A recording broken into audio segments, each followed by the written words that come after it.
Good evening बच्चा लोगों। चलिए शुरू किया जाए। गुड इवनिंग सभी बच्चा लोग। एक बार ग्रुप में मैसेज कर दीजिए सबको कि क्लास स्टार्ट है। नई क्लास बनानी पड़ी बिकॉज अब कुछ ग्लिच था टेक्निकल। चलिए, तो सैटरडे और संडे आप सबको पता है, दोनों को मैं मंडे को कराता हूं। तो 8 और 10 फरवरी 2025 और इसमें 9 फरवरी संडे का भी जो आता है वो मैं ले लेता हूं। चलिए शुरू किया जाए आज की अपनी चर्चा।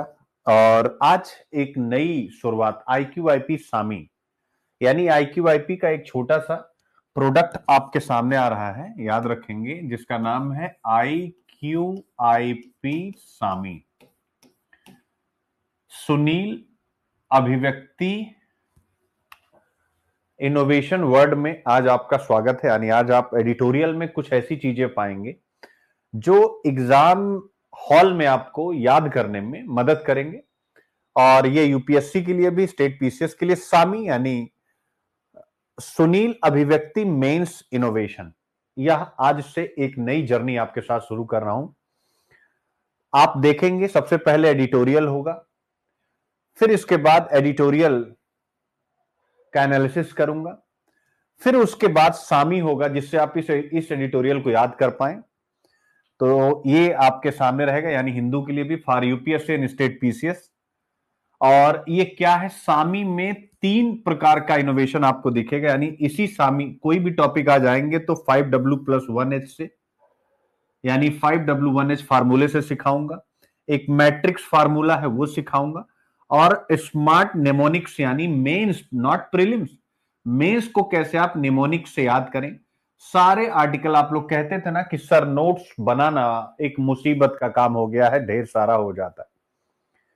तो काफी दिनों से इस इनोवेशन पर लगा था लेकिन बना नहीं पा रहा था, लेकिन कल रात में फाइनली क्लिक हुआ।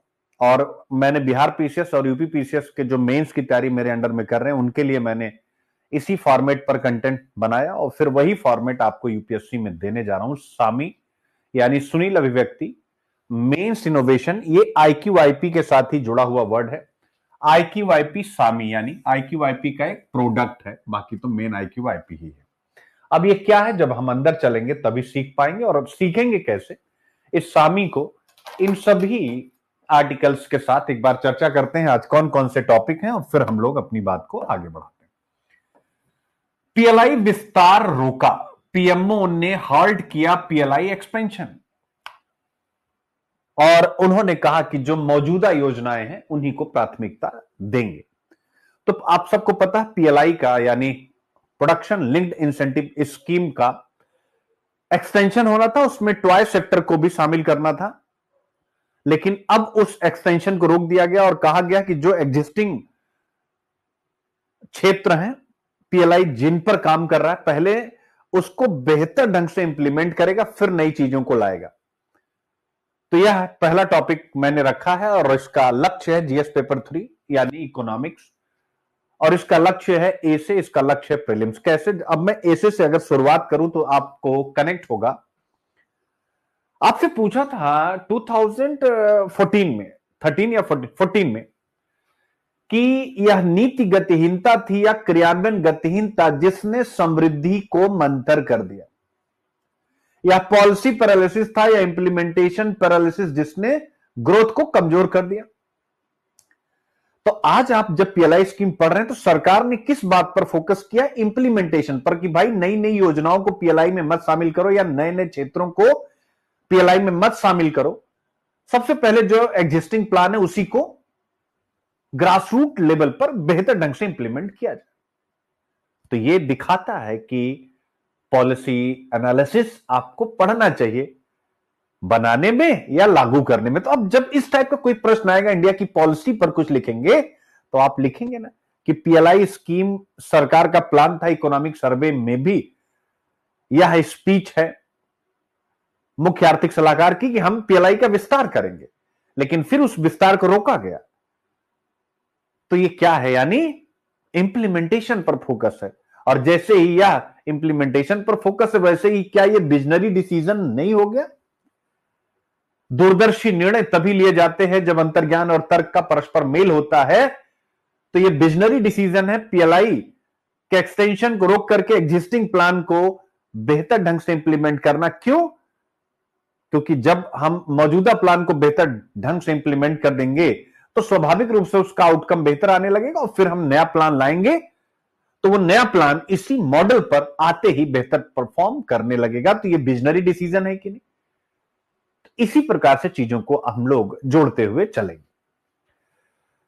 जीएस पेपर 3 स्वाभाविक है, PLI scheme, unit 1 mobilisation of resources, इसके साथ साथ जीडीपी, डेवलपमेंट, इंक्लूसिव, ये सभी के साथ पीएलआई सबके साथ जुड़ा है। इसके साथ यूनिट 8 औद्योगिक नीति, तो यह इंडस्ट्रियल पॉलिसी भी है।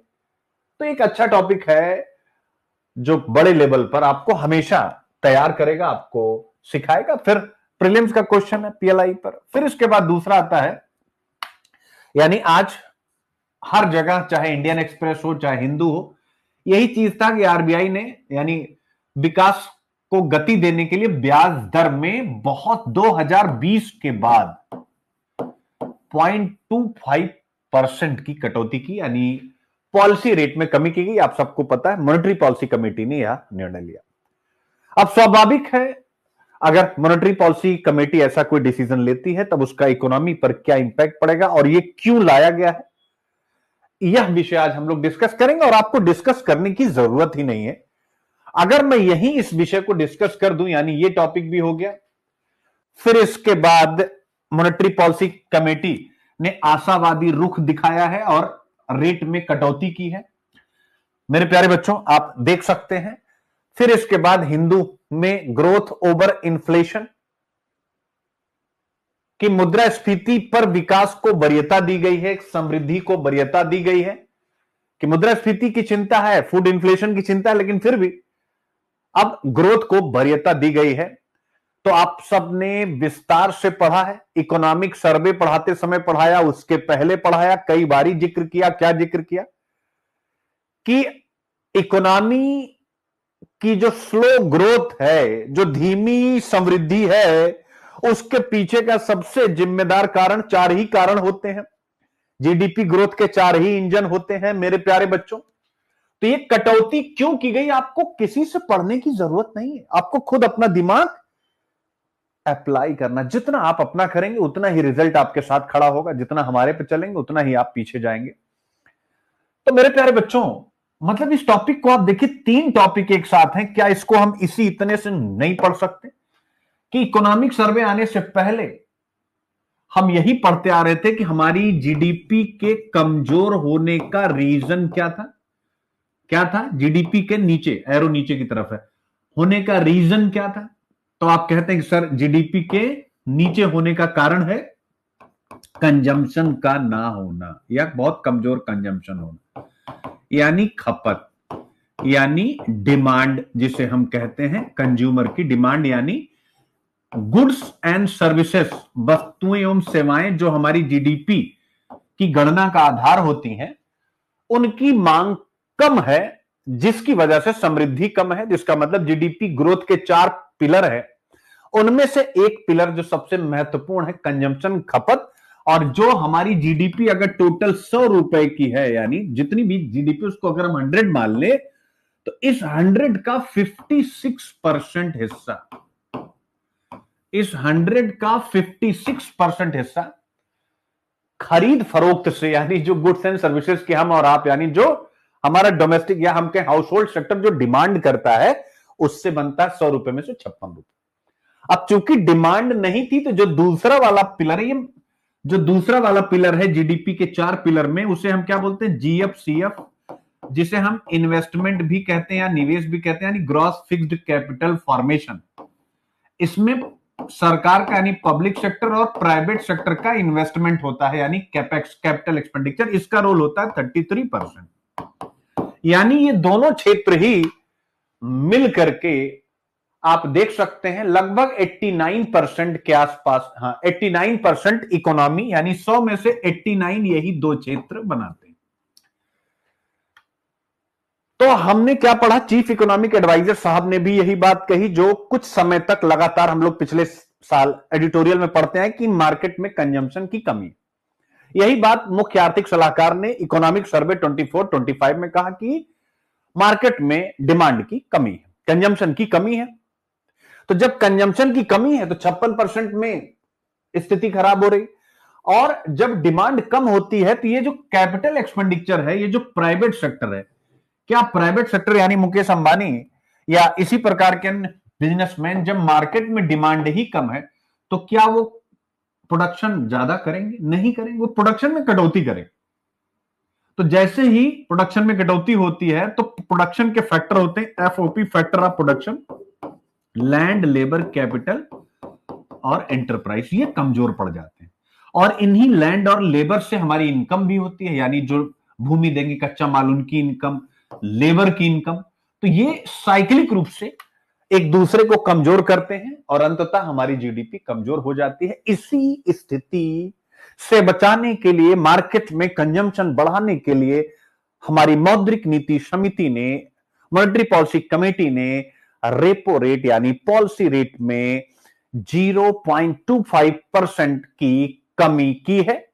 इससे लोगों के लिए बैंकों से कनेक्ट होना थोड़ा सस्ता हो जाएगा, लोन थोड़े सस्ते हो जाएंगे, यानी ब्याज दर कम लगेगी, ईएमआई की दर कम हो जाएगी। तो स्वाभाविक रूप से मार्केट में सप्लाई क्रिएट होगी, सप्लाई क्रिएट होगी तो फैक्टर ऑफ डिमांड क्रिएट होगी तो सप्लाई साइड भी सक्रिय हो जाएगी।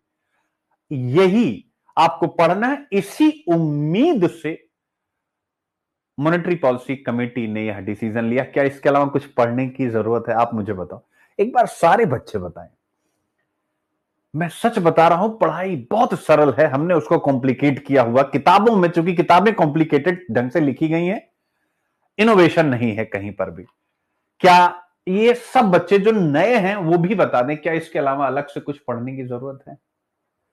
फिर भी मैंने नए ढंग से पढ़ाया है, क्योंकि आज मैं सामी, ओमोरे सामी, ठीक है ना, वो पुष्पा 2, तो आज मैं वही सामी आपको कराने जा रहा हूं। ठीक है, देखो अब छोटे छोटे बच्चे भी कह रहे हैं कि सर एकदम से क्लियर है। 3 टॉपिक यानी आप समझ सकते हो कि जिसमें कुछ दम नहीं है। तो जब आज, चूंकि बिहार पीसीएस, यूपी पीसीएस के जो मेरे मेंस देने वाले स्टूडेंट हैं जिन्होंने एडमिशन लिया है, उनको मैंने हिंदू, अभी जब तक उनका मेंस है तब तक मैंने उनको हिंदू की क्लास में एक्सेस दी है। तो बिहार पीसीएस वाले बच्चे देखिए कैसे हम चीजों को, आप सब मुझे जान रहे, कैसे हम चीजों को जोड़ के अपनी लाइफ को बड़ा कर सकते हैं। अब अगर मैं अंदर ना जाऊं, यहीं आपके साथ बातचीत करूं, जरा विचार कीजिएगा। अब आपसे एक यूपीएससी ने प्रश्न पूछा, यही क्वेश्चन अगर बिहार पीसीएस में आ जाए या यूपी पीसीएस में आ जाए, यूपी पीसीएस में तो 100% चूंकि कॉपी कर लेता है यूपीएससी को। मैक्रो इकोनॉमिक स्टेबिलिटी के कौन कौन से इंडिकेटर होते हैं? तो मैक्रो इकोनॉमिक, ये यूपीएससी ने पूछा, पोटेंशियल जीडीपी क्या है और फिर इसकी राह में क्या बाधाएं हैं, मैक्रो इकोनॉमिक स्टेबिलिटी इंडिकेटर्स। तो क्या मैक्रो इकोनॉमिक स्टेबिलिटी इंडिकेटर में इन्फ्लेशन है कि नहीं? क्या समष्टि आर्थिक स्थिरता, जिससे एक देश का ग्रोथ का पैरामीटर चलता है, एक देश के विकास की दिशा दूसरे देश के इन्वेस्टर्स को दिखती है, मैक्रो इकोनॉमिक स्टेबिलिटी इंडिकेटर यानी इन्फ्लेशन, यानी आपका राजकोषीय स्थिति कैसी है, फिजिकल कंसोलिडेशन कैसा है, आपका फॉरेक्स रिजर्व कैसा है, ये सारी सोन बहुत सी चीजें हैं, उतनी लंबी लिस्ट अभी बताने की जरूरत नहीं, अभी मैं इन्फ्लेशन पर, तो उसमें से एक इन्फ्लेशन भी है। तो ऐसे में मैं इसको आपको ऐसे देखना है कि अगर जीडीपी कमजोर है तो हमें मॉनेटरी पॉलिसी कमेटी को बेहतर ढंग से काम करने को प्रेरित करना पड़ेगा, और यही प्रेरणा उन्हें कहां से मिली? इकोनॉमिक सर्वे और वर्तमान स्थिति से, और उन्होंने जो डिसीजन लिया आपके सामने है। तो जीडीपी, इन सब विषयों पर आपकी अच्छी पकड़ होनी चाहिए। एक बार और यूपीएससी ने प्रश्न पूछा कि क्या स्टीडी जीडीपी ग्रोथ और लो इन्फ्लेशन के कारण इंडियन इकोनॉमी अच्छी स्थिति में है? आप सोचिए, वो कह रहा है, मेंस का क्वेश्चन है 2019 का, आप चेक करिए, लो इन्फ्लेशन के कारण, यानी वो मेंस पूछ रहा है कि निम्न मुद्रास्फीति के कारण भारतीय अर्थव्यवस्था को अच्छा माना जाए। 19 में स्थिति अच्छी थी ही, कहीं से बताने की जरूरत नहीं। तो ये छोटी छोटी बातें हैं जो अपने दिमाग में आप लोगों को रखनी है, जिससे हम बेहतर ढंग से और अच्छा कर सके।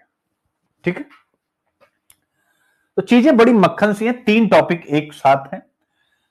ठीक है, फिर पीआईबी आज से इंक्लूड हो गया है फिर से, लेकिन एक अलग अंदाज में आप देखेंगे, प्रीलिम्स के अंदाज में। ठीक है, और आज हम पढ़ेंगे डीपीआईआईटी और कोरिया ट्रांसपोर्ट इंस्टीट्यूट ने लॉजिस्टिक और बुनियादी ढांचे के विकास में सहयोग बढ़ाने के लिए समझौता ज्ञापन पर हस्ताक्षर किए हैं। तो ये न्यूज महत्वपूर्ण है, यानी जब भी हम लॉजिस्टिक, चूंकि इस समय लॉजिस्टिक को आपको पता ही होगा कि इंफ्रास्ट्रक्चर का दर्जा दिया गया, यानी अभी तक इंफ्रास्ट्रक्चर में सड़क, ऊर्जा, परिवहन, रेलवे, पोर्ट, ये सब हम पढ़ते रहे, सिलेबस में रहा, लेकिन लॉजिस्टिक को मोदी सरकार ने इंफ्रा का दर्जा दिया। अभी तक कोई प्रश्न आया नहीं, नेशनल लॉजिस्टिक पॉलिसी भी आई हुई। ठीक है, तो नेशनल लॉजिस्टिक पॉलिसी भी आपसे पूछा जा सकता है। तो ऐसे में इस प्रकार के इनिशिएट आपके आंसर को और इंपावर करेंगे। ठीक है, तो ये आपके सामने है। फिर उसके बाद ट्रंप ने आईसीसी इंटरनेशनल जो कोर्ट है हमारा, क्रिमिनल कोर्ट, उस पर प्रतिबंध लगा दिया है कि हमारे मित्र इजराइल को, नेतन्याहू को ये परेशान करता है। तो डब्ल्यूएचओ के बाद अगली संस्था है जिस पर ट्रंप साहब ने अटैक किया हुआ आईसीसी है।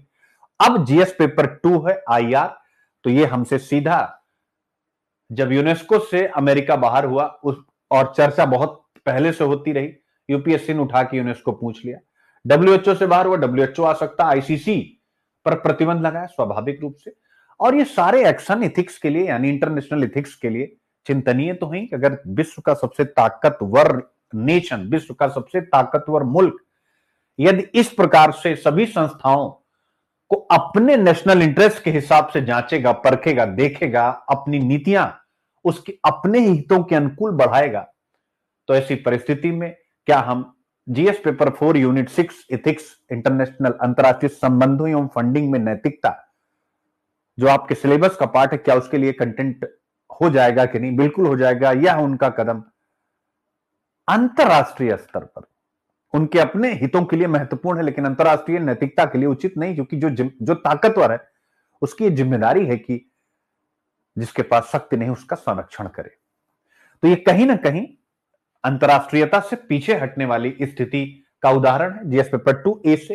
अब ऐसे भी बताने, ग्लोबल ऑर्डर और आईसीसी पर प्रीलिम्स का क्वेश्चन, ये आज का मेरा सबसे फेवरेट टॉपिक था और बहुत इजी है, इसमें भी मुझे कुछ घुसना नहीं है। ये फेवरेट इसलिए क्योंकि मैं रोज सीखता रहता हूं। आज सुबह भी जब बिहार पीसीएस की क्लास ले रहा था, जो यूट्यूब पर भी डाली गई है, और जब अभी मतलब आपको पढ़ा रहा हूं आईक्यूआईपी, तब भी मैं और पिछले वर्षों से एक ही बात कह रहा हूं कि अगर टेक्नोलॉजी से आम भारतीय परिचित नहीं हुआ तो यह समतापूर्ण शिक्षा कभी आ नहीं पाएगी। कितनी बार मैंने एग्जांपल दिया आर्टिफिशियल इंटेलिजेंस का, वही आज एडिटोरियल में ठोंक बजा के आया है। जरा देखिएगा, technology and the challenges of equitable education, यानी जिसके पास तकनीक जैसे आर्टिफिशियल इंटेलिजेंस, तकनीक जैसे इंटरनेट, तकनीक ब्रॉडबैंड, तकनीक स्मार्टफोन, कुछ भी लिखिए आप, और समतापूर्ण शिक्षा की चुनौती, समता यानी सब तक शिक्षा पहुंचे और समान शक्ति और समान गुणवत्ता के साथ पहुंचे। जरा याद रखिएगा, क्वालिटी इक्वल होनी चाहिए। अब आप मुझे बताओ, जो इंडिया के टॉप प्राइवेट स्कूल्स हैं, असर की रिपोर्ट तो कह देती है कि प्राइवेट स्कूलों के मुकाबले जो सरकारी स्कूल है उनका बेसिक लर्निंग लेवल अच्छा हुआ है, लेकिन मन मानने को तैयार नहीं है। क्या आप सबका मन मानने को तैयार है? मैंने एक बहुत बड़े शिक्षा विद हैं, उनसे इस बात पर चर्चा की, तो उन्होंने कहा कि उनके अपने स्कूल्स हैं, तो उन्होंने कहा कि अगर सरकार ऐसी रिपोर्ट जारी करती है तो फिर हमारे स्कूलों में सरकारी अधिकारियों के बच्चे इतने इतने डोनेशन दे करके क्यों पढ़ना चाहते हैं? आप स्वयं बताएं। मैं एकदम से चुप हो गया, आई हैव नो आंसर। समझ रहे हैं? मैंने कहा कि असर की रिपोर्ट बड़ी वैल्यूएबल है, तो मेरा भी दिल नहीं माना था, बस उनसे मैं डिस्कशन कर रहा था और उन्होंने ये बात कही, तो मुझे लगा बिल्कुल बात सही है कि भाई अगर आप कह रहे हैं कि ऐसा ही है तो फिर आपके बच्चे क्यों सब प्राइवेट स्कूलों में ही पढ़ रहे हैं, वो भी सबसे बेस्ट टू बेस्ट स्कूल्स में। अगर आज स्कूल अच्छे होते तो क्या आपको मेरे पास पढ़ने, कोचिंग की आवश्यकता पड़ती? मैं क्या पढ़ाता हूं आपको? कुछ भी तो ऐसा नहीं पढ़ाता हूं जो आपने सुना ना हो। हाँ, बस आप मेरे पास सिस्टमैटिक ढंग से उसे पा जाते हैं, मेरे या किसी भी अध्यापक के पास, तो आप जुड़ जाते हैं। यही चीज अगर स्कूलों में मिले तो आप हमारे पास क्यों आए? अगर ऐसे लिखना आपको बचपन से अच्छे ढंग से सिखाया जाए स्कूलों में तो आपको मेरी जरूरत क्यों?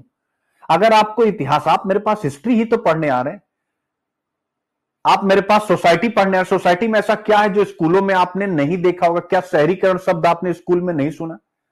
क्या आपने पॉपुलेशन शब्द वहां नहीं सुना? क्या आपने वहां गरीबी शब्द नहीं सुना? क्या आपने वहां चक्रवात, बाढ़, तूफान नहीं सुना? क्या आपने कृषि, उद्योग, सेवा अपने स्कूल में नहीं सुना? क्या आपने जीडीपी क्या होती है नहीं सुना? आप मुझे बताएं, क्या विज्ञान क्या होता है आपने नहीं सुना? क्या पर्यावरण क्या होता है आपने नहीं सुना, नहीं पढ़ा? आप मुझे बताएं कोई भी सेगमेंट, तो आप हमारे पास या किसी भी प्राइवेट संस्था के पास वाई क्यों जाते हैं? बिकॉज कि वहां अच्छा नहीं मिला। तो यहां पर सिंपल सी बात है, ये बड़ी गहरी चर्चा की बात है। और ये क्यों चर्चा की बात है? 2017 में आपसे निबंध पूछा, 2017 में आपसे निबंध पूछा, अ Nations destiny shape in its classroom. किसी भी राष्ट्र के भाग्य के स्वरूप का निर्माण उसकी क्लासरूम में होता है। और उसी क्लासरूम के बारे में हम पढ़ने जा रहे हैं कि अगर टेक्नोलॉजी है और वो केवल कुछ हाथों में है तो फिर सभी तक हम क्वालिटी एजुकेशन नहीं दे पाएंगे, क्योंकि अधिकांश लोग इससे वंचित हैं। मैं आपसे हमेशा कहता हूं एआई फीड पर चलता है, आप भी एआई यूज करते हैं, आप भी एआई यूज करते हैं। और मैं हमेशा, आपने चेक किया होगा एआई गलत सलत बताता है कि नहीं, एक। और दूसरा, जितने एंगल से मैं आपके सामने कंटेंट रख पाता हूं, क्या आप स्वयं सर्च कर पाते होंगे तो उतने एंगल्स को पकड़ पाते होंगे? उत्तर आएगा एक तरफ से आप सबका शायद नहीं। तो मैं क्यों? क्योंकि वो फीड पर काम करता है। फीड का मतलब क्या होता है? स्किल्ड। तो अब ये जो गरीब और वंचित वर्ग के परिवारों के बच्चे हैं और जो देश की कुल आबादी का 90%, जरा ध्यान से देखिएगा, आप ये मत समझिएगा मैं 90% लिख रहा हूं, 100 में से 90% टेक्नोलॉजी में वंचित वर्ग हैं। इसमें आप जाति के आधार पर मत जाइएगा, ठीक है? हमें जाति एक जगह ठीक है, लेकिन उसके बाद हमें जाति के आधार पर चिंतन नहीं करना है, ठीक है? ये आपको मेरी सलाह है, फिर आप बहुत बढ़िया अपना विकास भी करेंगे, दूसरों का भी करेंगे। 90% क्या वंचित नहीं है? कैसे? अब मैं आपको प्रूफ देता हूं। वंचित इसलिए क्योंकि चैट जीपीटी का जो प्लस वर्जन है वो 1799 रुपए मंथली है अभी मैं केवल, और जो इससे एडवांस है वो 19,999 रुपया मंथली है, नॉट ईयरली। और हमारा कोई एआई का आता पता नहीं, हिंदुस्तान का आएगा तो जैसे एमटीएनएल बीएसएनएल था वैसे ये भी आएगा, कुछ दिन सही चलेगा, उसके बाद अटकने लगेगा, नवरत्न होगा, महारत्न होगा, उसके बाद फ्लॉप हो जाएगा, ठीक है? आप देख सकते हैं, मतलब इनका मुकाबला तो आप नहीं ही करवा पाएंगे, आप कितनी भी शक्ति लगा लें। ये सत्य है बेटे, इसको हमें स्वीकार करना पड़ेगा और इसको चुनौती के रूप में लेना पड़ेगा। ये नहीं कि जो मैं कह रहा हूं ये अंतिम सत्य, मैंने बोला सत्य है, बट ये अंतिम सत्य नहीं। इसको हम और आप मिल करके युवा बदल सकते हैं, हम और अच्छा चैट जीपीटी ला सकते हैं, लेकिन अभी फिलहाल के लिए समस्या है, ठीक है? तो मेरे प्यारे बच्चों, 1799 रुपए। अब आइए जरा मुझे बताइए कि क्या 90% परिवार हर महीने 1799 रुपए, आप जरा ध्यान से देखिएगा, खर्च कर पाने की स्थिति में है? यानी उसके अन्य खर्चों में 1799 और शामिल कर दीजिए। बोलिए भाई, क्या आप जितने बच्चे बैठे हुए हैं, एक दो अपवाद छोड़ दिया जाए, तो क्या आपकी फैमिली और हर महीने है, यानी आपको कोचिंग का पैसा अलग चाहिए, मेरे कोचिंग टेस्ट सीरीज का पैसा अलग चाहिए, इसका अलग चाहिए। आप जरा सोचिए 90%, यानी लो मिडिल क्लास और डिप्राइव्ड सेक्शन, मिडिल क्लास में भी एक लो मिडिल क्लास, क्या ये सब इस टेक्नोलॉजी का भार वहन कर पाएंगे? आपसे मैं पूछना चाहता हूं, नहीं कर पाएंगे। एक। दूसरा, टेक्नोलॉजी फीड पर काम करती है, तो ये ऑलमोस्ट टेक्नोलॉजी से दूर रहने वाली भारत की पॉपुलेशन है। यानी ये टेक्निकल लिटरेट नहीं है।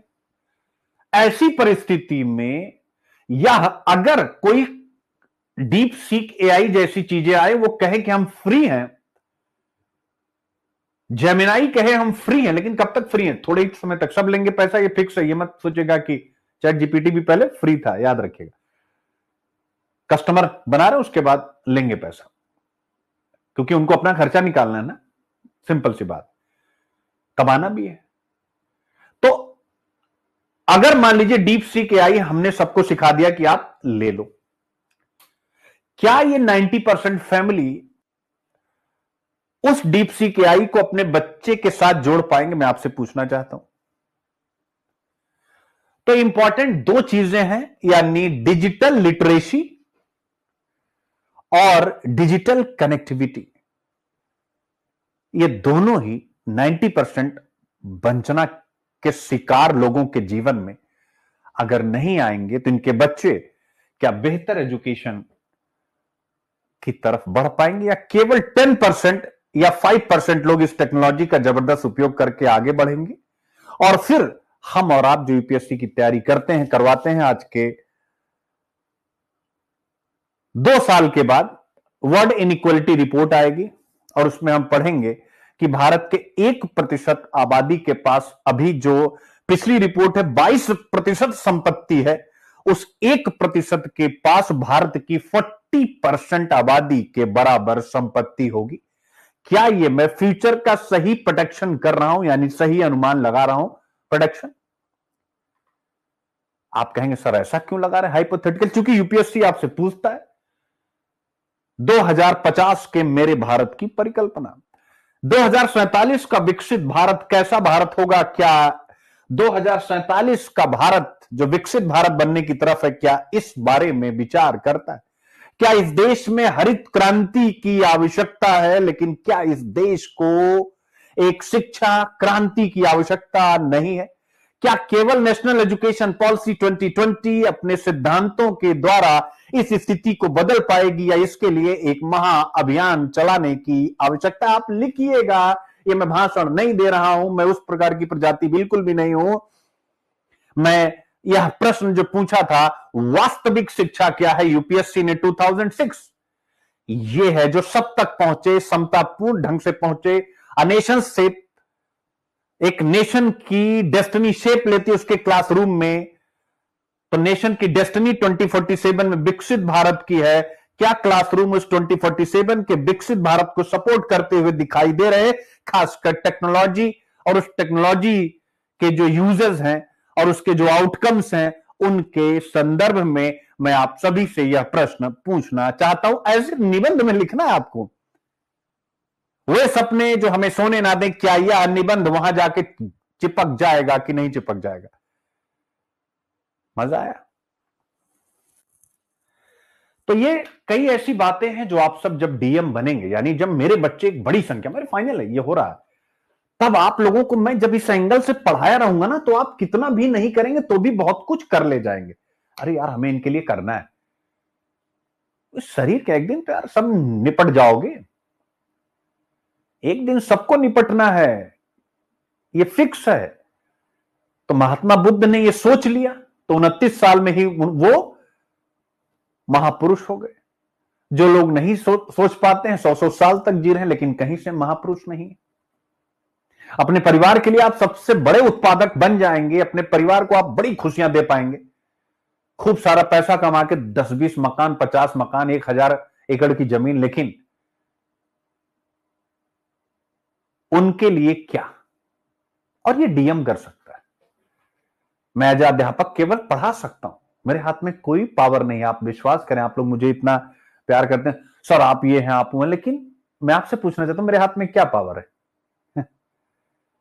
आप मुझे बताएं। तमाम स्किल है, तमाम इनोवेशन है, कि यानी अगर कभी कोई कंपटीशन हो तो इनोवेशन में बिना, मतलब आप सोचो नए ढंग से, लेकिन हमारे देश में इन सब चीजों का कंपटीशन भी नहीं होता। हमारे देश में कंपटीशन किसका होता है? टमाटर मारने का। मतलब जैसे, मतलब कोई ऐसा नहीं होता जहां पर बौद्धिक और ओलंपियाड होते हैं तो फैक्ट पे होते हैं। आपने अगर नोटिस किया होगा तो जो ओलंपियाड वगैरह होते हैं वो जीके के क्वेश्चन को फैक्ट, अरे यार फैक्ट तो मुझसे पूछो, मैं 15-20 फैक्ट अगर आप पूछोगे तो शायद पांच का आंसर दे पाऊंगा, 10। क्योंकि फैक्ट तो एक याद करने की चीज है, एक टाइम बीइंग की चीज है। एनालिसिस स्किल, यानी बच्चों का जब ओलंपियाड उनसे पूछा जाए कि सिचुएशन दी जाए कि अगर आप एक फैक्ट्री का निर्माण करें तो आपके थॉट प्रोसेस में पहली चीज क्या आएगी? अब बच्चा टम टम टम दबा दिया।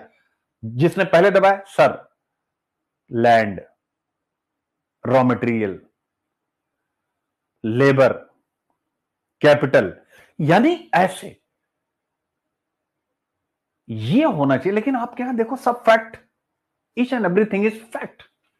और मेरी बात को आपको मानना होगा, चूंकि मेरे स्टूडेंट आईआईटीएन भी हैं, मेरे स्टूडेंट जो एमबीबीएस हैं वो भी हैं, तो इसलिए आपको 200% इसको एक्सेप्ट करना पड़ेगा। चूंकि मैं सबको पढ़ा रहा हूं, मेरे स्टूडेंट यूके में भी हैं, मेरे स्टूडेंट बहरीन में भी हैं, और कुछ समय पहले तक साउथ अफ्रीका के भी थे, और आप सब इंडिया वाले हैं ही हैं। तो कहने का मेरा मतलब यह है कि क्योंकि मैं इतने बच्चों के साथ कनेक्ट हूं तो चीजें समझ पाता हूं, क्योंकि वही सब बोलते हैं कि सर हम मतलब हमारे पास भी स्किल नहीं है। अगर ऐसा होता तो चीफ इकोनॉमिक एडवाइजर साहब को यह कहना पड़ता इसी बार के सर्वे में, पिछली बार के सर्वे में। और क्या यूपीएससी ये प्रश्न पूछता जब मोदी जी कहते कि हमारे यहां डेमोग्राफिक डिविडेंड है मित्रों, तो यूपीएससी कहता है ठीक है फ्लॉन्ट कीजिए, लेकिन ये भी तो बताइए कि इंप्लॉयबिलिटी ही नहीं है, कि मार्केट में रोजगार उपलब्ध है लेकिन मुझे वह रोजगार प्राप्त करने का स्किल ही नहीं।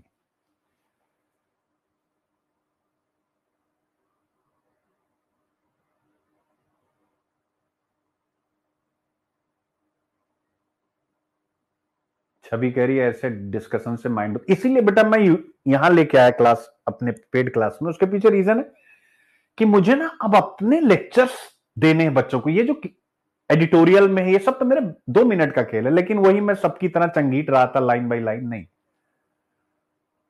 अब जैसे छवि ने, अभी सब छोटे बच्चे हैं, 2 साल बाद इनको अटेम्प्ट देना है। अगर ये सब ये बातें लिखते हैं सर ऐसे डिस्कशन से माइंड ओपन होता है, this is the good thing. ये मेरी सक्सेस है, ये मेरी सफलता। मेरी सफलता ये नहीं कितने बच्चे देखें ना देखें, नहीं। आई होप आप समझ गए होंगे इस टॉपिक की इंपॉर्टेंस क्या है, और इसी इतने से आप समझ भी गए होंगे। अगर मैं ना भी पढ़ाऊं तो भी आप समझेंगे, लेकिन पढ़ाना ये एक बात कहता हूं मैं, ठीक है। तो काफी मुद्दे हैं और हमें सोचना है। और ये जो मैंने बोला अगर आपकी कॉपी में आएगा ना, तो क्या आपकी कॉपी, जैसे मैं बोलता हूं एसे की कॉपी कैसी होनी चाहिए। अभी आपने देखा होगा बिहार पीसीएस का एसे का मैं लेक्चर ले रहा हूं इस समय। जो बीपीएससी एसे में बच्चे परेशान है, अगर ये वीडियो देखेंगे जरूर आप आ जाइएगा। अलग से बिहार पीसीएस का एसे मैं करा रहा हूं, क्योंकि आप प्री निकलना बहुत बड़ी बात होती है। एक बार प्री निकला फिर आपको अपने आप को झोंकना चाहिए, और केवल यह देख करके कि इस चैनल पर इतनी भीड़ है जाने की बजाय आप एसे एनालिसिस की टेक्निक और डेप्थ किसकी कितनी है वो देख करके आप जाइए। जहां भी जाइए, मेरे पास नहीं दुनिया में कहीं भी कंपेयर जरूर होता है। अगर मुझसे अच्छा कोई ऐसे करा रहा है देन आपको उसके पास जाना चाहिए। लेकिन मैं आप सभी बच्चों से कहूंगा, चाहे बिहार के हों, यूपी के हों, किसी भी स्टेट के, अगर एसे की तैयारी कर रहे हैं आईएएस की, तो टीचर एसे का वही पकड़िएगा जो, मैं अपने लिए नहीं कह रहा हूं मुझे आप हटा दीजिए, लेकिन यह एक सच्ची सलाह है, जो मतलब ऐसे उसी से करिएगा जो कंटेम्प्रेरी इश्यूज से बहुत ज्यादा जुड़ा हुआ, यानी वो करंट का अच्छा खासा ज्ञान रखता हो। क्योंकि अगर वो नहीं हुआ तो फिर कनेक्ट ही नहीं हो पाएगा आपका विषय, विषय बड़ा सतही चला जाएगा। ये चीज हमेशा याद रखिएगा, क्योंकि जो करंट पढ़ाते हैं टीचर ना, वो बहुत ज्यादा अपडेट होते हैं, तो उनका पुरानी चीजों से आज की चीजों को वो मिला पाते हैं। ये सबको ध्यान में रखना है, याद रखिएगा। क्योंकि ऐसे एक ऐसा विषय जो कभी उभरा ही नहीं, तो इस साल 2025 में मेरा यही टारगेट है कि मैं ऐसे को एक बड़े सब्जेक्ट के रूप में कन्वर्ट करूं और कर ले जाऊंगा। वो उसके पीछे रीजन है, रिजल्ट आने दीजिए, वो अपने आप। अब आते हैं डाउन टू अर्थ ऑब्वियस है प्रीलिम्स के लिए। तो पीएमओ ने पीएलआई विस्तार रोका, मौजूदा योजनाओं को प्राथमिकता दी। अब यह हेडिंग अगर आप आएंगे, अगर इश्यू पढ़ेंगे, तो सबसे पहले आपके मन में यही आना चाहिए क्या, कि सर इस हेडिंग को हम यूज करेंगे, आईक्यूआईपी करेंगे कहां पर, विजनरी डिसीजन में, हु बहु। मैं 3 शब्द यहां लिख रहा हूं, यानी 3 ए से, और मैं स्क्रीन से हट रहा हूं। आप सब व्हाट इज द इश्यू पढ़े, जो मैं पहले विस्तार से बता चुका हूं, और तुरंत सब कमेंट करें कि क्या ये निबंध जो भी मैंने लिखे हैं, यह इश्यू उसमें उठ के जा रहा है कि नहीं जा रहा है। मैं 3 लिख के फिर स्क्रीन से हटूंगा। अभी आप लोग पहला, यानी दूरदर्शी निर्णय, विजनरी डिसीजन तब लिए जाते हैं जब अंतर्ज्ञान और तर्क का मिश्रण होता है, यह निबंध। दूसरा, विजडम फाइंड्स ट्रूथ, यानी बुद्धिमता या बुद्धिमान सत्य को पहचान लेते हैं, मेरे प्यारे बच्चों। तीसरा, यह नीति गतिहीनता थी या क्रियान्वयन गतिहीनता जिसने समृद्धि को मंथर किया। चौथा, courage to accept and dedication to improve, यानी ये निबंध। पांचवा, अब आप जो भी jobless growth and so on जो भी आप लेना चाहते हैं, अब आप जरा इस न्यूज को पढ़िए। मैं भी आपके साथ पढ़ूंगा, मैं स्क्रीन से हट रहा हूं। प्रधानमंत्री कार्यालय पीएमओ ने उत्पादन से जुड़ी प्रोत्साहन योजना के विस्तार को रोक दिया। खिलौने और जूते, यानी टॉय एंड फुटवेयर जैसे नए क्षेत्रों को इसके अंतर्गत लाना था।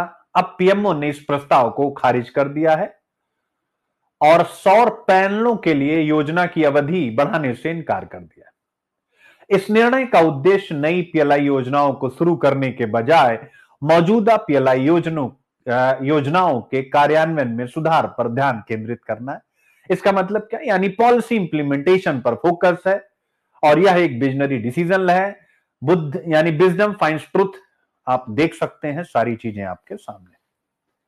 100% इंटरलिंक हुआ कि नहीं हुआ, आप हमें बताएं। हो गया। अब आगे बढ़ते हैं।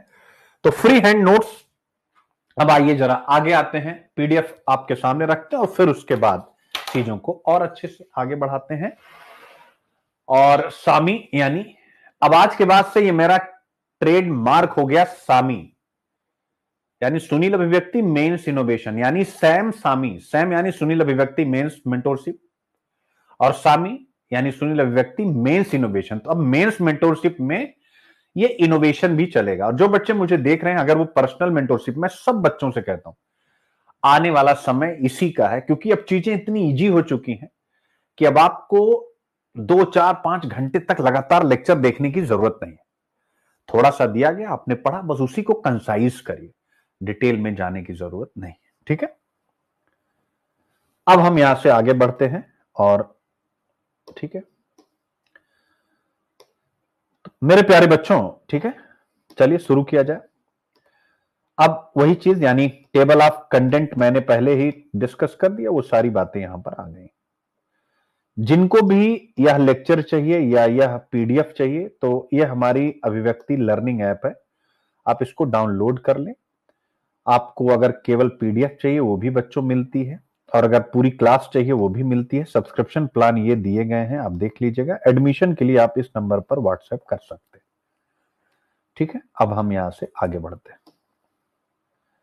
सामी, वेलकम टू सुनील अभिव्यक्ति इनोवेशन वर्ड न्यू इनोवेशन, ये मैंने आपको बता ही दिया।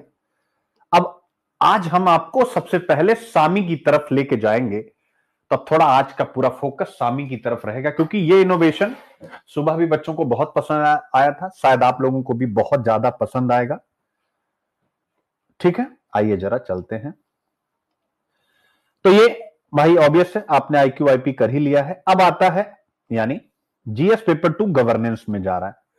विभिन्न क्षेत्रों में, तो औद्योगिक क्षेत्र आएगा कि नहीं, इंडस्ट्रियल? आप कहेंगे सर बिल्कुल आएगा, क्यों नहीं आएगा?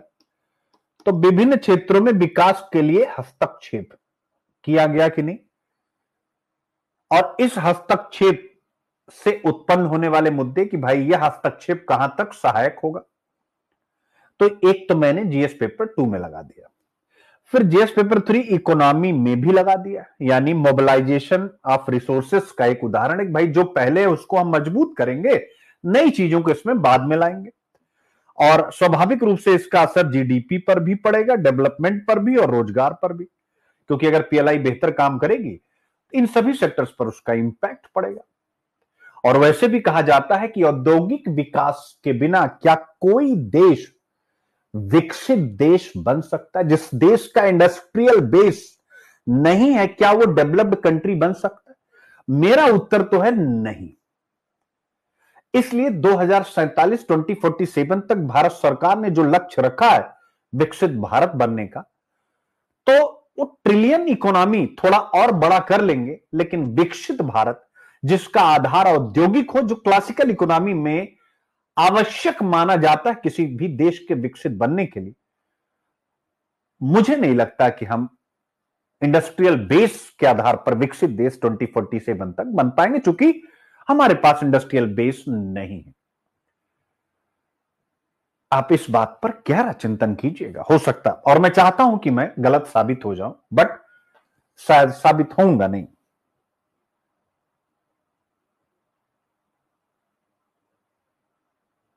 तो मेरे प्यारे बच्चों, हो गया। अब आगे बढ़ते हैं जीएस पेपर 3 इकोनॉमी में। ऑब्वियस है पीएलआई और इंफ्रास्ट्रक्चर का गहरा संबंध है। पीएलआई चलेगा ही इंफ्रा के बेस पर, तभी इन्वेस्टमेंट आएगा। साइंस एंड टेक, यानी मेरे प्यारे बच्चों पीएलआई में इलेक्ट्रॉनिक्स क्षेत्र हैं, तो स्वाभाविक रूप से टेक्नोलॉजी को भी इसमें वरीयता है। ऐसे मैंने सारे आपको करा ही दिए, प्रीलिम्स का भी हम आखिरी में करेंगे। State PCS same UP PCS तो बिल्कुल एक ही है, आप देख सकते हैं, कुछ भी अलग है ही नहीं है यूपी पीसीएस और यूपीएससी, ठीक है ना। बीपीएससी स्वाभाविक है इंडियन इकोनॉमी, और आज यूपीएससी में बीपीएससी में एक बच्चे ने जो मेरे मेंस, उन्होंने कहा था सर पीएलआई का विस्तार चाहिए, तो आप देख सकते हैं ये सब हो ही गया। अब आप देखिए पीएलआई क्यों हमें पढ़ना चाहिए, क्यों? इसलिए क्योंकि 2015 में मेक इन इंडिया प्रश्न पूछा गया, लेकिन कहा गया है, जरा देखिएगा बच्चों, जो मैंने अभी स्टार्टिंग में टॉपिक कराया उसमें क्या था, उसमें यह था कि टेक्नोलॉजी यानी प्रौद्योगिकी और समतापूर्ण शिक्षा, इक्विटेबल एजुकेशन एंड टेक्नोलॉजी का रिलेशन।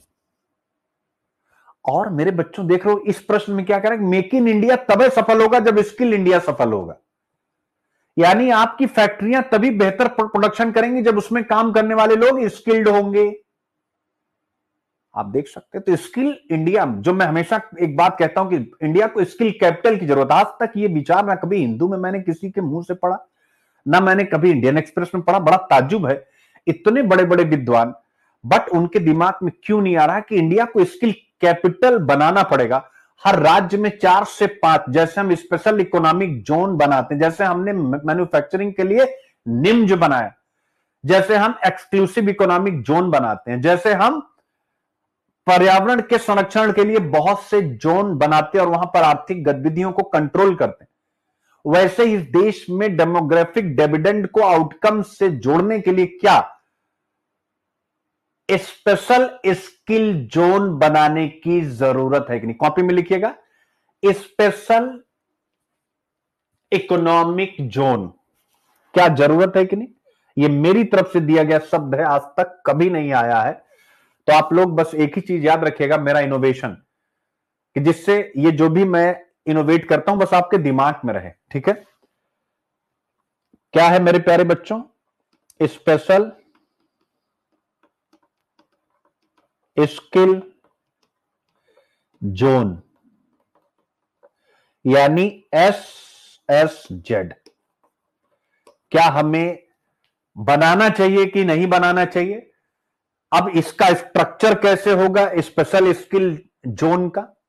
यानी एक क्लस्टर बनेगा, एक समूह बनेगा, जिसमें एक टेक्निकल कॉलेज होगा, एक प्रबंधन कॉलेज होगा, एक सामान्य कॉलेज होगा, और एक इंडस्ट्री होगी कोई भी जो इनके साथ कनेक्ट होगी। यानी ये हो गया उद्योग, और ये हो गए एकेडमिक्स सेंटर 1, एकेडमिक सेंटर 2, यानी एक में टेक्नोलॉजी पढ़ाई जा रही है, जैसे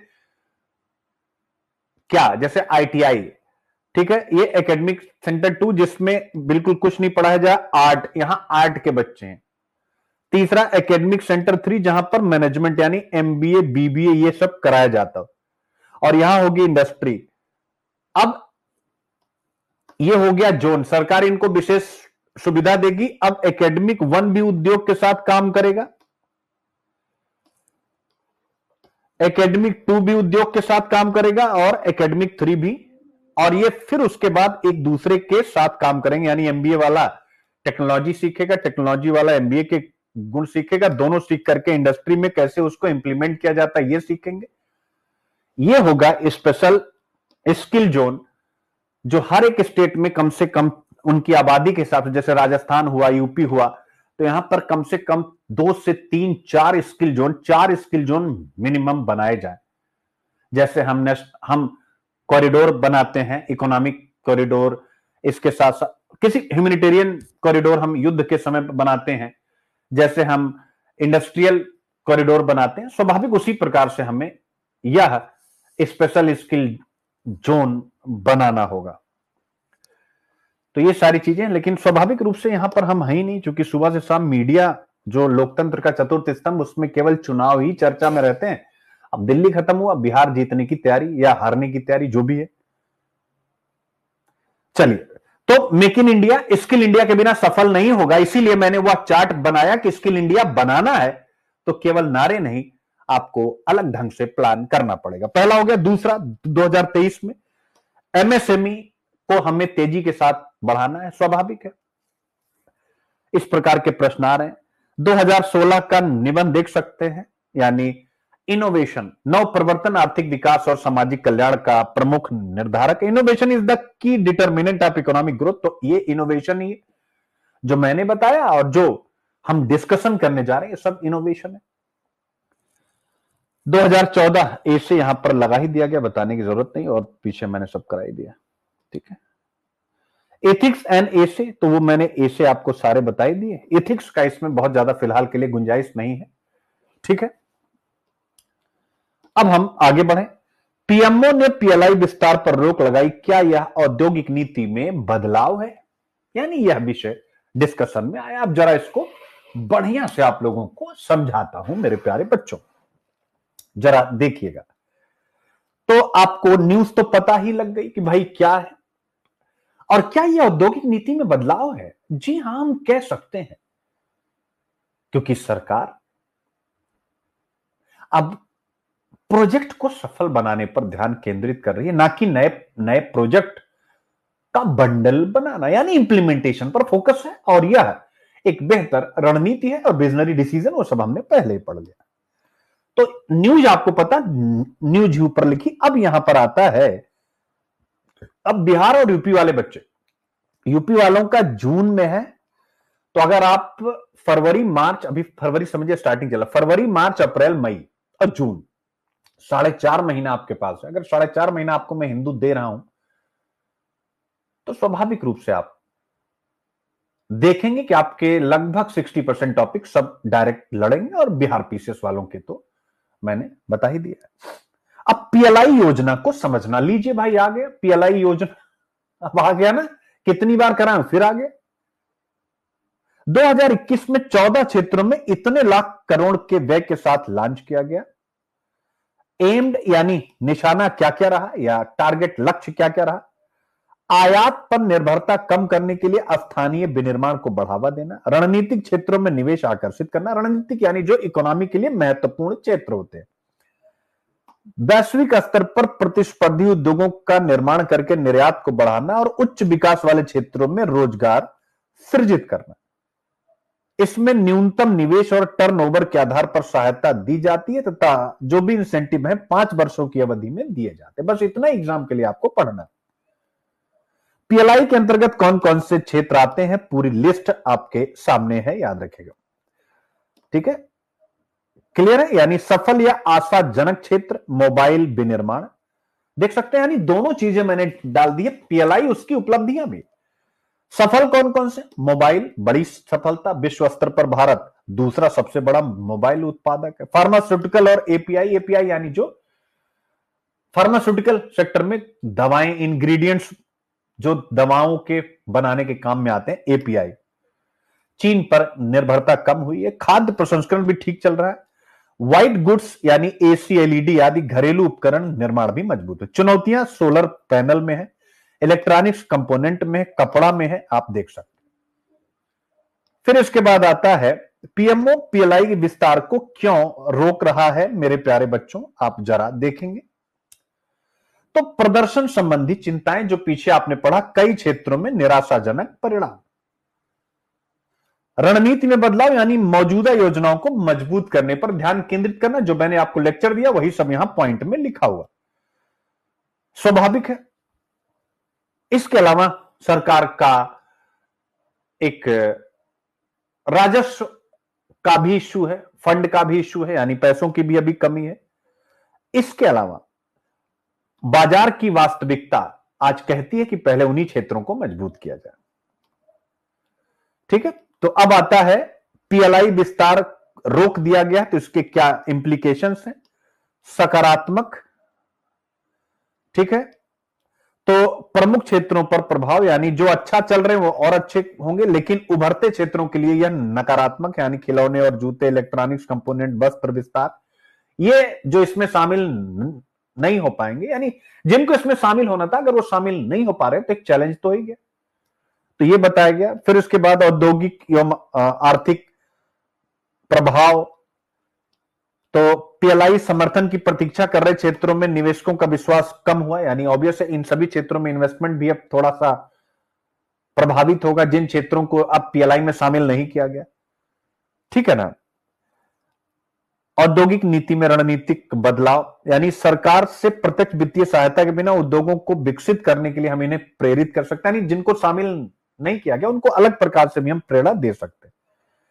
ठीक है, पीएलआई के इंप्लीमेंटेशन में क्या क्या चुनौतियां हैं, तो जैसे क्षेत्र विशिष्ट मुद्दे एक चुनौती, जैसे सोलर पैनल, हम आपको बताने की जरूरत नहीं है, इस पर चीफ इकोनॉमिक एडवाइजर साहब ने कह रखा है कि नहीं कि भाई चूंकि क्योंकि सोलर एनर्जी के लिए हम या रिन्यूएबल एनर्जी के लिए पूरी तरह चाइना के सप्लाई चेन पर निर्भर है। मैंने आपको दिखाया था इकोनॉमिक सर्वे का पहला लेक्चर, याद करिए। तो उन्होंने कहा था अब हमें इसका अल्टरनेट ढूंढना पड़ेगा, तो वही चीज यहां पर आ रही कि सोलर पैनल के लिए पूरा आपको चाइना पर डिपेंड है आप। ठीक है, इसके अलावा इलेक्ट्रॉनिक्स कंपोनेंट अगर आप बनाना चाहते हैं तो आपका डोमेस्टिक इकोसिस्टम अच्छा नहीं है। नौकरशाही, यानी ये तो हमारे यहां रेड टेपिज्म। इसके अलावा चीन और वियतनाम मैन्युफैक्चरिंग सेंटर बन चुके हैं, उनके साथ हमारी प्रतिस्पर्धा, ये सब चुनौती। तो पीएलआई क्षेत्र के लिए क्या चुनौतियां, ये भी आगे। अब आता है भारत के लिए क्या सबक। तो एक है चीन का सब्सिडी मॉडल, यानी चीन क्या करता है चीन क्या करता है, कई क्षेत्रों में टारगेटेड सब्सिडी देता है। तो भारत अगर पीएलआई स्कीम में नहीं ला पाया तो उनको सब्सिडी दे अपने अन्य क्षेत्रों को। वियतनाम की एफडीआई रणनीति, वियतनाम ने जो इन्वेस्टर्स हैं उनको टैक्स, यानी जो अमेरिका और अन्य देशों के इन्वेस्टर उनसे कहा भैया हमारे यहां आओ, अपनी इन्वेस्टमेंट करो, हम तुमको टैक्स में छूट देंगे। तो यह भी मॉडल हम अपनाएं। ठीक है, तो बस यही कहा गया है, भारत को इन्हीं चीजों से सबक लेना चाहिए जिससे पीएलआई और बेहतर हो जाए। फिर कुछ आगे की रणनीति है, यानी इंप्लीमेंटेशन को और मजबूत करना, जो भी समस्याएं हैं।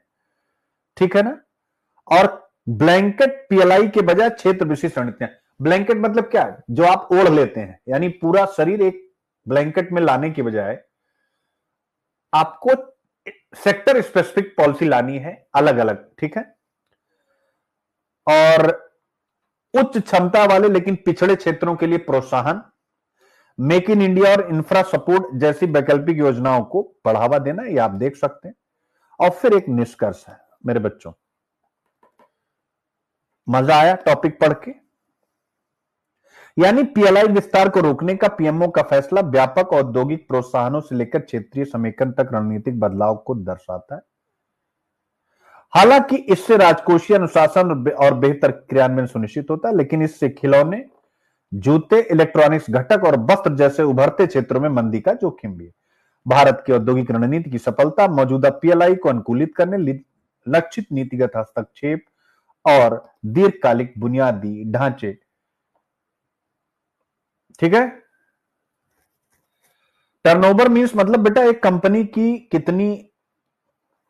कितना रेवेन्यू एक फाइनेंशियल ईयर में कमा रही है। ठीक है ना, टर्नओवर। अब आते हैं सामी यानी IQIP सामी। ये मैं एक बार बोल दूं बच्चों, नहीं तो IQIP सामी यानी सुनील अभिव्यक्ति mains innovation Sam for UPSC and state PCS। तो 3 फार्मूले। अब इस टॉपिक को इन 3 फार्मूलों से आप कैसे पढ़ेंगे? पहला फार्मूला है 3 टाइप ऑफ इनोवेशन 5W+1H। ये मेरा फार्मूला कब से आपको सिखा रहा हूं, जरा सोचिएगा। What, why, when, where, who, how. दूसरा मैट्रिक्स फार्मूला।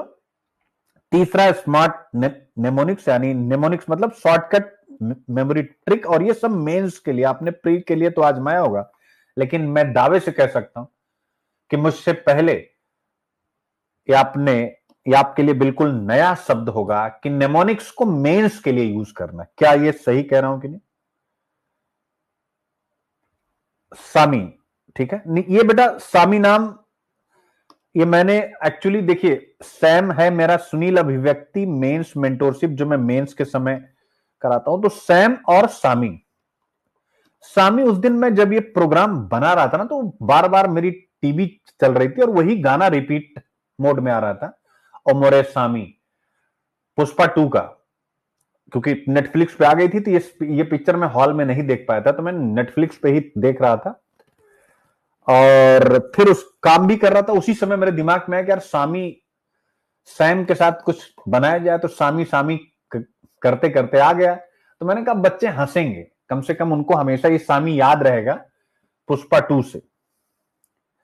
ठीक है, तो 3 फार्मूलों के साथ अब ये टॉपिक कैसे आप पढ़ने जा रहे हैं, आइए देखिए। सामी फ्रेमवर्क के तहत तैयारी यानी PLI योजना का पूरा एडिटोरियल, नॉट कोई सिंगल वर्ड।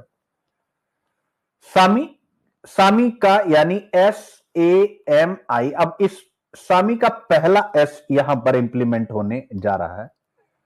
पहला S यानी स्ट्रक्चर्ड मेमोरी 5W+1H में। व्हाट क्या? तो PLI योजना एक सरकारी नीति है जो घरेलू उत्पादन को बढ़ावा देने और आत्मनिर्भर भारत को मजबूत करने के लिए प्रोत्साहन राशि प्रदान करती। मजा आ गया? अब जो न्यू एस्पिरेंट्स हैं, आपको कितना मजा आएगा इसको याद करने में मेरे प्यारे बच्चों?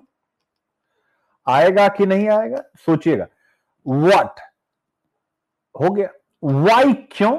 भाई ये क्यों लाई गई? क्योंकि भारत में मैन्युफैक्चरिंग को बढ़ावा देने और आयात पर निर्भरता कम करने के लिए। यानी क्यों लाई गई वो आपको जो पीछे बताया गया, अब उसको यहां पॉइंट में डाल दिया गया, दोबारा रिवाइज करने की जरूरत नहीं। तीसरा वाई, अच्छा ठीक है। फिर इसके बाद आते हैं व्हेन, कब लाया गया? आप देख सकते हैं 2020-21 में शुरू की गई, 14 महत्वपूर्ण क्षेत्रों को कवर किया गया। 2024-25 के बजट में PLI विस्तार पर रोक लगाई गई, जिससे यह मुद्दा खबरों में है। फिर आता व्हेन, हो गया। वेयर यानी कहां? भारत में, यानी कहां मतलब किन किन सेक्टर्स में? भारत में 14 प्रमुख सेक्टर जैसे electronics, automobile, pharma, solar energy, food processing आदि।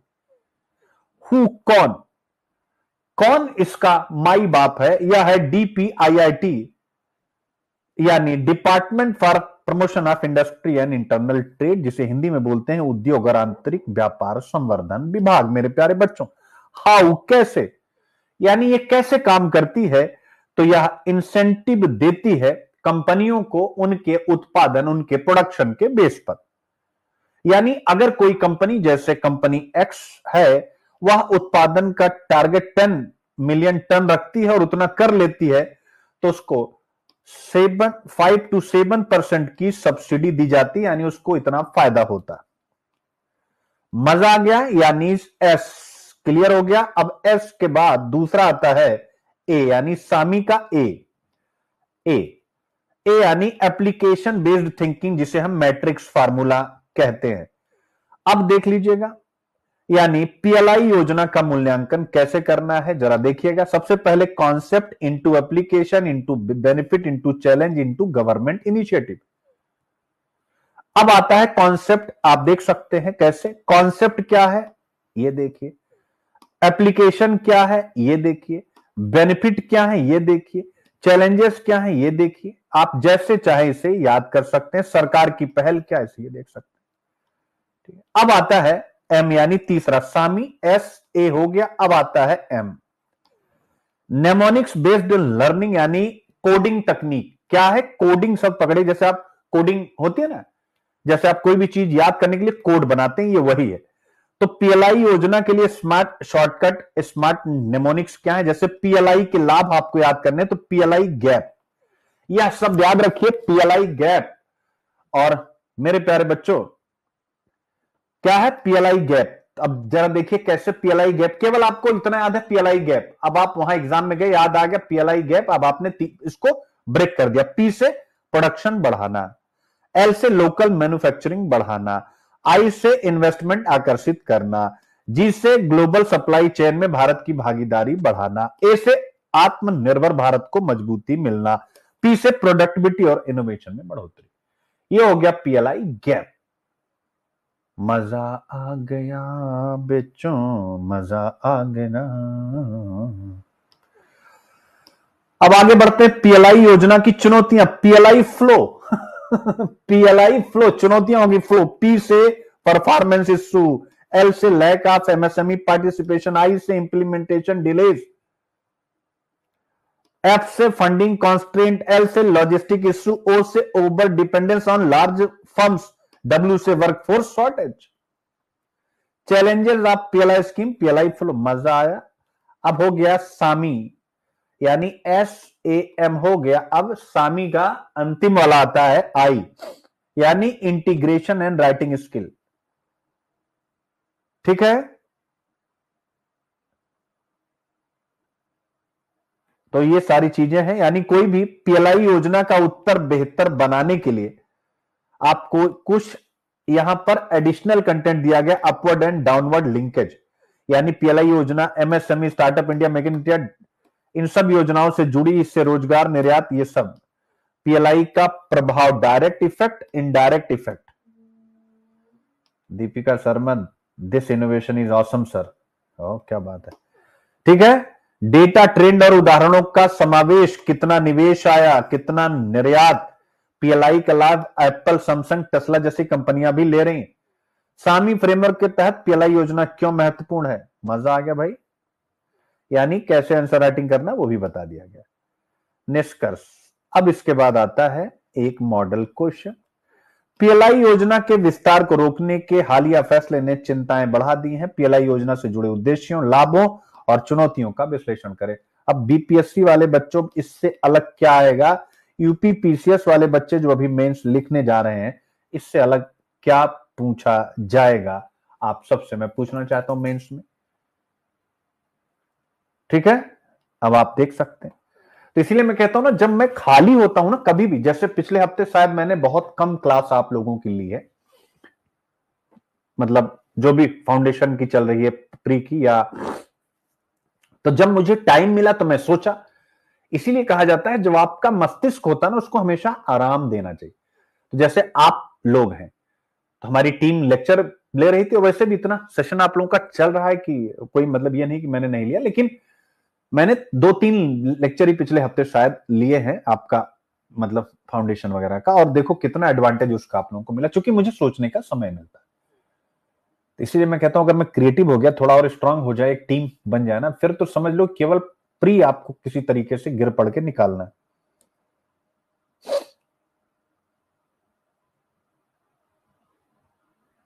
जागृति, except you none can think कि ऐसे भी पढ़ाई की जा सकती, कम शब्दों में मिस्टर सोनू इनोवे। बेटा देखो, आप लोग आज ये कह रहे हो ना, मैंने 2013-12 में जब अपनी मैगजीन निकाली, तो 2013 में ना यूपीएससी ने सिलेबस बदल दिया। तो मेरी मैगजीन पहली मैगजीन थी, इसी IQIP पैटर्न पे मैं अपनी मैगजीन निकाला, तो मैगजीन मेरी हिट हो गई। यानी 2013 में बेटा हिट हुई, 2014 में उसी से मैंने कार ले ली। मतलब सफलता देखना, कार सफलता का पैरामीटर नहीं, बस केवल समझाने के लिए करो कि माने ये मैगजीन इतनी चली कि मैं 2014 तक कोचिंग नहीं पढ़ाता था, मैंने 2014 में कोचिंग स्टार्ट की, और वो भी कैसे कि एक आदर्श नाम की कोचिंग, तो उसमें मैं पढ़ा रहा था। तो बच्चे, एक दिन मैंने कुछ अपना, मेरा थोड़ा सा हल्का सा एक सेल्फ स्टीम कह लो, वो थोड़ा सा हावी रहता है मुझ पे, तो मैंने क्लास लेना वहां बंद कर दिया। वहां 20-22 बच्चे थे, सारे उठ के चले गए, हमें पढ़ना है तो आपसे पढ़ना है। अब मेरी मजबूरी ऐसी कि क्या ही करूं मैं। बच्चे कह रहे हैं सर आपके अलावा किसी से हम पढ़ेंगे नहीं। और फिर वो सब बच्चे आए, उन्होंने ही पैसा इकट्ठा किया, उन्होंने ही रूम लिया, मतलब एक छोटी सी जगह, फिर मेरी कोचिंग शुरू हो गई। यार क्या ही मैं बोलूं, बच्चे एकदम एडवांस पैसा ला के रख दिए कि सर आप ही से पढ़ना है। तो मैं क्या बताना चाह रहा हूं कि ये मैगजीन हिट हो गई 13 में, 14 में, 15 में, लेकिन 2015 में ना जो अन्य मैगजीनें हैं, उन मैगजीनों ने कॉपी कर लिया यही वाला। और 2015 में सबसे बड़ी कोचिंग की मैगजीन लॉन्च हुई जिसने सेम पैटर्न पे कंटेंट देना शुरू किया। तो बच्चों को लगा कि भाई ऑब्वियस है, हम लोग कहां, हमारे दुकान वाले भी नीचे रखने लगे, उनकी किताबें ऊपर आने लगी। जैसे जियो वगैरह का कल्चर है, जैसे जियो हुआ, ये सब आए तो महेंद्र सिंह धोनी एयरसेल का प्रचार करते थे, बंद हो गई ना, ऐसे ढेर सारी कंपनियां फिर बंद होती चली जाएगी। वैसे हमारी भी मैगजीन मैं चलाता रहा, 2021 तक मैंने चलाई, लेकिन फिर बंद कर दिया क्योंकि फेजिबल था नहीं। तो ये इनोवेशन याद रखना बच्चे, मैं करता तो हूं लेकिन श्रेय नहीं मिलता, ठीक है।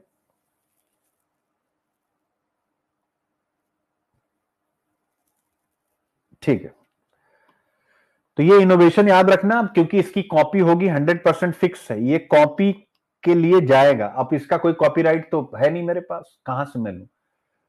तो ये जो सामी वामी है, आप इसको थोड़ा सा देखना कि भाई कहीं भी हो तो कम से कम आपके दिमाग में रहे कि यार ये मेरे सर का है। आगे बढ़ते हैं। अब कॉपी होना बुरी बात नहीं, अच्छी चीजें आपके पास आना बुरी बात नहीं है। मेरा कहने का मतलब है कि जो करे कम से कम उसको उसका मिलना चाहिए। परिचय, पीएलआई योजना के उद्देश्य, पीएलआई योजना के लाभ, पीएलआई योजना की चुनौतियां, कंक्लूजन। प्रीलिम्साथॉन 2023 में पूछा भी गया था, कंसीडर द फ्लाइंग। ठीक है, निम्नलिखित कथनों पर विचार करें। तो आपसे एक्सपोर्ट वगैरह पर क्वेश्चन पूछा गया था, जैसे कथन एक, भारत वैश्विक माल निर्यात का 3.2% हिस्सा शेयर करता है अपने से। भारत में कार्यरत कई स्थानीय कंपनियों और कुछ विदेशी कंपनियों ने भारत के उत्पादन लिंक्ड प्रोत्साहन योजना का लाभ उठाया। भाई देख सकते हैं आप, अब इसी बेस पर हमने पीएलआई स्कीम पर क्वेश्चन बना दिए। आपको क्या करना है, इनकी केवल प्रैक्टिस करनी है। उत्पादन से जुड़ी प्रोत्साहन योजना के बारे में निम्नलिखित कथनों पर विचार करें। ठीक है मेरे प्यारे बच्चों, देख सकते हैं, बस आपको प्रैक्टिस करनी है इस पे। अब पीएलआई पर इससे बढ़ के क्या ही आएगा, आप स्वयं बताएं। सब आंसर और उनका एक्सप्लेनेशन, इसलिए मैं यहां कराता नहीं क्योंकि मैंने एक्सप्लेनेशन दे ही दिया है तो आपको। ठीक है, तो ये पूरी पीडीएफ जो भी बच्चे मुझे फॉलो कर रहे हैं दिल से, आप सब जरूर ऐप पर आए, अभिव्यक्ति लर्निंग ऐप पर, और हम लोग रिजल्ट पे काम करें। चूंकि बच्चे रिजल्ट जरूरी है, अंततः आप सब की अपनी सोच हो सकती है, जो भी मुझे यूट्यूब पे बच्चे फॉलो कर रहे हैं, प्लस माइनस आप सोच सकते हैं, आपकी अपनी स्वतंत्रता है। लेकिन जिस दिन रिजल्ट आता है ना, उस दिन अगर सबसे ज्यादा कोई आहत होता है तो एक सीरियस अध्यापक, जो भी, मैं अपनी बात नहीं कर रहा हूं, जितने भी सीरियस अध्यापक होते हैं सब दुखी होते हैं कि यार हमारा रिजल्ट कहां है। और जब हमारे बच्चे सेलेक्ट हो जाते हैं, वो हमारे अंदर एक ताकत सी आती है। तो ये जो भी मैं कर रहा हूं सब अपनी ताकत के लिए कर रहा हूं, क्योंकि यहां खूब इनोवेशन कर रहा हूं, नए ढंग से कर रहा हूं। यूट्यूब का मैट्रिक्स थोड़ा अलग होता था कि कौन देख रहा है, लाइव है नहीं है, बड़े, क्योंकि आपको लगता है कि आप कैसे पढ़ा रहे हैं, निष्काम कर्मा, लेकिन पूरी दुनिया मैसेज करके आपको पागल कर देती है। तो इस वजह से स्वाभाविक रूप से एक अध्यापक का मन अगर शांत नहीं रहेगा और वह एक रफ्तार में रहेगा, तो मुझे नहीं लगता कि चीजें, वो क्रिएटिविटी उसकी खो जाएगी। तो शायद आप सब, किसी भी बच्चे को मुझसे कभी नाराज नहीं होना चाहिए, शायद मैं अपनी क्रिएटिविटी जो खो रही थी, उस क्रिएटिविटी को पुनः प्राप्त करने के लिए एक कुछ समय के लिए मैंने यूट्यूब से संन्यास लिया है। और स्वाभाविक रूप से ऐसा नहीं कि ऐसा हमेशा रहेगा, लेकिन थोड़ी मैं अपनी क्रिएटिविटी प्राप्त कर लूं, वो बस मैं लगा हुआ हूं। मेरी रचनात्मकता खो रही थी, नए ढंग से मेरा सोचने का तरीका कुछ मिसिंग हो रहा था, मैं कुछ और करना चाह रहा था। पिछले 3 सालों से, 4 सालों से वही IQIP चल रहा था, मैं उसमें नई नई चीजें डालना चाहता था, डालना चाहता हूं अभी आगे भी। तो इस वजह से मैंने ये सारी चीजें की है। ठीक है, आगे बढ़ते हैं। अब क्या मेरे प्यारे बच्चों, इस